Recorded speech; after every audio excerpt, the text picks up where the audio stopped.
Long before anyone spoke of anxiety or burnout, people in the Middle Ages lived lives so fragile that every day was a balance between fear and faith. Yet they too carried the same invisible weight, the stress of survival, of hunger, of sin, of simply being human in a world ruled by uncertainty.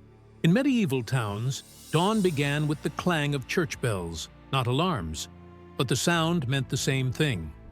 It was time to work. Farmers rose before the sun, monks before their prayers, merchants before their stalls. There was no pause button. Life was labor. From sunrise to sunset, the rhythm of survival never stopped. But beneath the routines, a quieter struggle played out. The fear of famine, the worry of illness, the grief of loss. These were the invisible burdens that people carried on their backs, as heavy as any sack of grain. To be medieval was to live surrounded by danger. Plagues could sweep through cities without warning. Wars could erupt between neighbors overnight. Even a bad harvest could mean starvation. And through it all, religion taught that suffering was not just expected, it was divine. Stress wasn't seen as a problem of the mind, but as a test of the soul. Priests preached that hardship purified the spirit. The more one endured, the closer one came to heaven. So, when fear struck, people didn't reach for comfort. They reached for prayer. Inside the cold stone walls of cathedrals, people whispered their worries into candlelight. The church was both sanctuary and confessional, a place where guilt could be unburdened and replaced by faith. The flicker of a candle was hope itself, the soft reminder that even darkness had a rhythm. But faith was not the only answer. For common folk, the weight of life was shared through community. In villages, people faced their struggles together. They worked, ate, sang, and even suffered side by side. Isolation was rare. Connection was survival. A peasant's day might be filled with labor, but laughter still echoed between the furrows of the field. Jokes, songs, and small talk were their form of therapy. After long days, villagers gathered by firelight, drinking weak ale, telling stories, teasing one another, or playing games with carved wooden dice.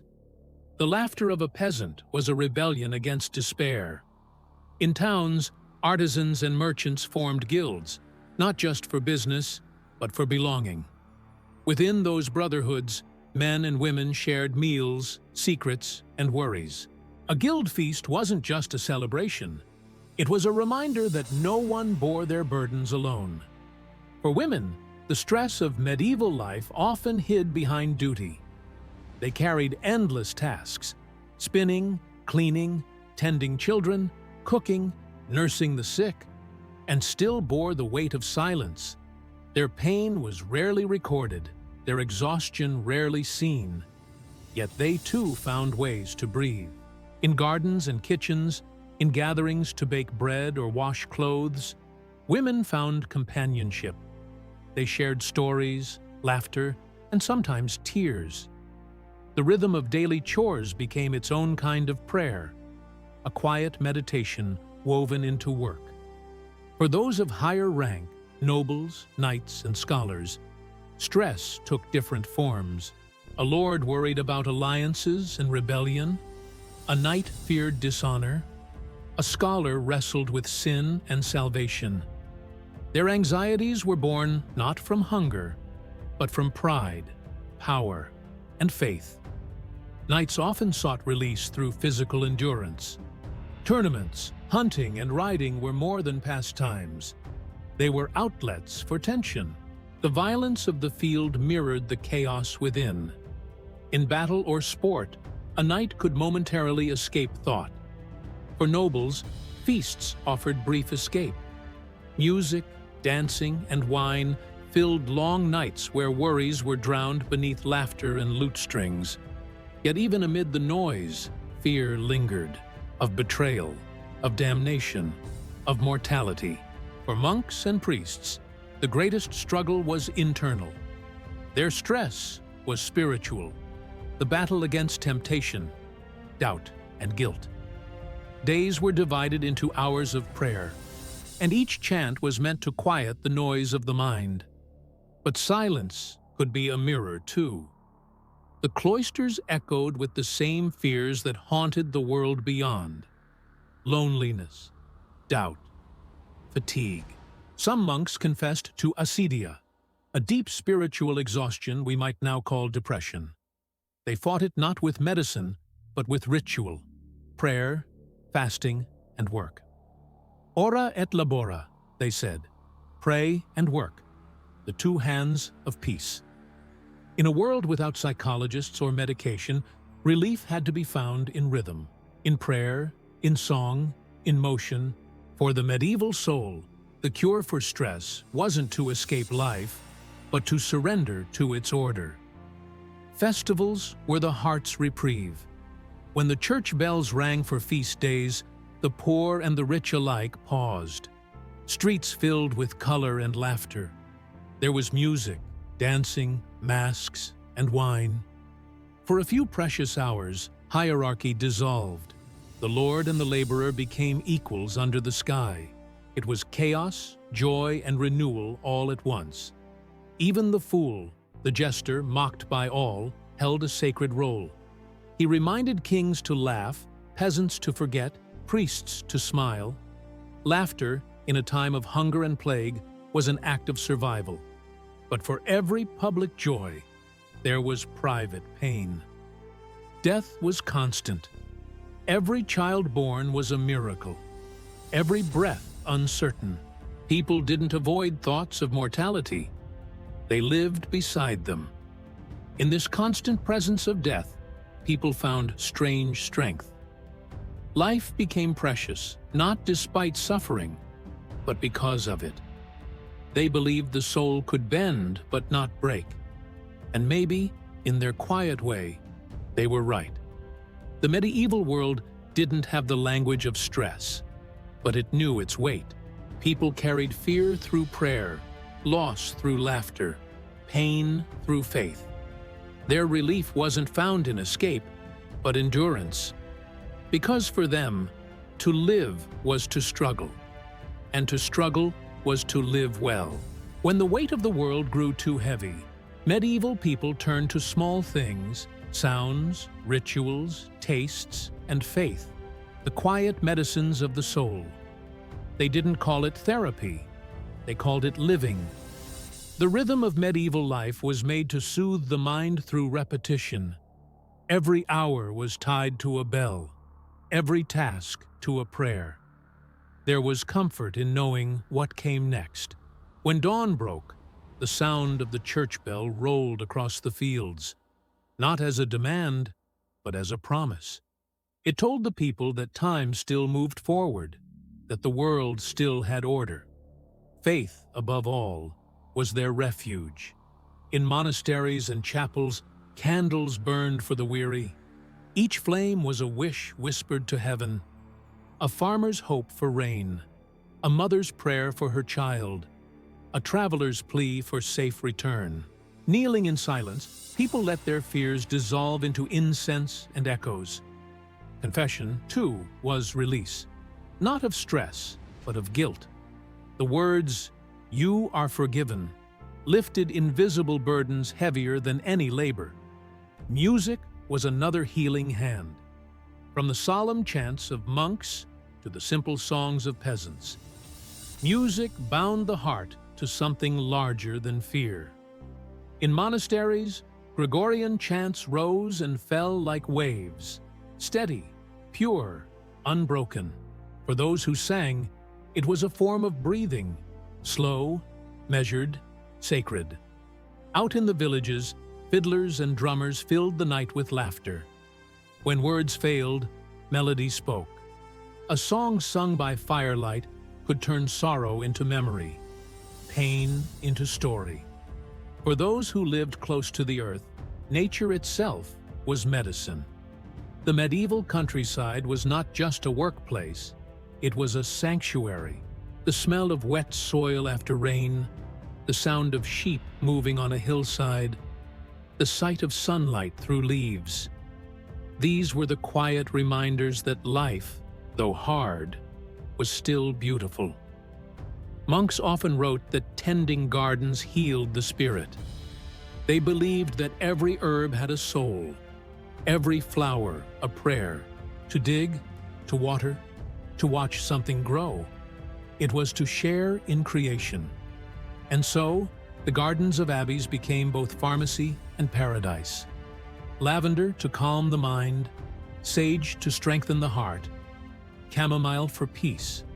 Even peasants, who had no abbey walls, grew small herbs by their huts. Basil for protection, rosemary for remembrance.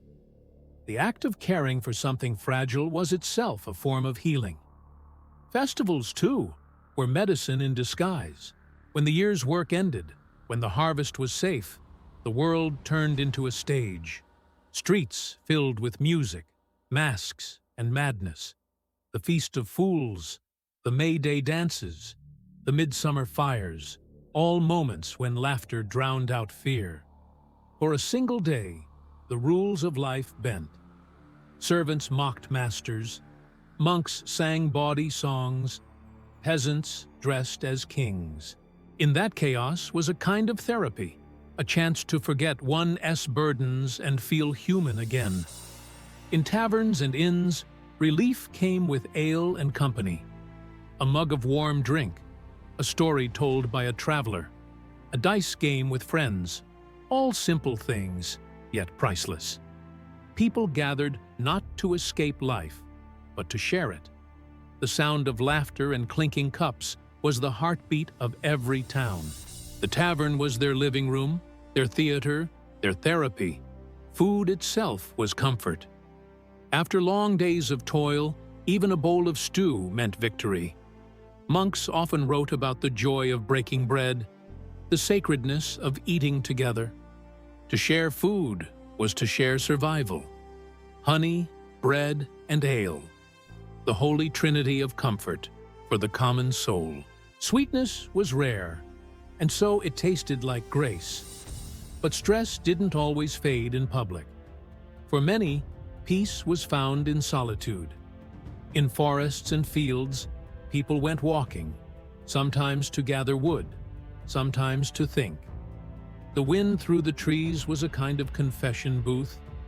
Travelers along pilgrimage roads found healing not at the destination, but in the journey itself. Every step away from home was a step toward release. The great pilgrim paths of Europe, to Canterbury, Santiago, Jerusalem, were roads of repentance and renewal. Men and women walked for weeks, even months, carrying their sins, griefs, and fears in silence. Along the way, strangers became companions. They shared bread, stories, and silence. At the shrines, they knelt, not just for miracles, but for meaning. To finish the pilgrimage was to feel lighter, as if some invisible weight had been left behind on the road. For others, relief came from creation. The weaver at her loom, the stonemason carving an arch, the monk illuminating a manuscript, all found peace in focus. Craft was prayer made visible. The mind stilled when the hands moved. The sound of hammer on stone, brush on parchment, spindle turning. These were rhythms that quieted the noise of fear. Even humor, simple and crude, was sacred in its own way. Medieval people laughed at everything. The church, the rich, themselves. Jesters mocked kings not just for entertainment, but for balance. A laugh at power was a reminder that no man, not even a king, could escape being human. Comedy was medicine disguised as mischief. For women, especially, joy was rebellion. They found it in the company of one another, while spinning, baking, nursing, or gathering herbs. Songs passed between them, lullabies for children and for themselves. They made beauty out of necessity, embroidered cloth, perfumed oils, sweetmeats for feast days. Each small act of care pushed back against the world's indifference. Even in death, people sought peace through ritual. Funerals were not just sorrow, they were relief, the release of a life's burden. Bells rang, prayers rose, and candles burned. The living wept, but they also remembered. Memory was how they kept love alive, how they healed the unhealable. Stress, to the medieval soul, was not an enemy to be defeated. It was a companion to be understood. They did not ask, "How do I escape it?" but "How do I carry it with grace?" In their world, peace did not come from comfort. It came from meaning. The people of the Middle Ages lived hard lives, brutal winters, endless wars, uncertain tomorrows. Yet in their songs, their prayers, their laughter, and their labor, they found moments of deep, quiet peace. They didn't chase happiness. They practiced endurance. They didn't numb their pain. They shared it. And somehow, in that sharing, they found release. Today, when we light a candle, say a prayer, take a walk, or share a meal, we echo them. Their ways were old, but their hearts were not so different from ours. They too longed for calm. They too searched for balance. They too wanted to feel that even in the storm, the soul could still rest. Because stress, then as now, was never about the noise of the world. It was about finding the quiet within it.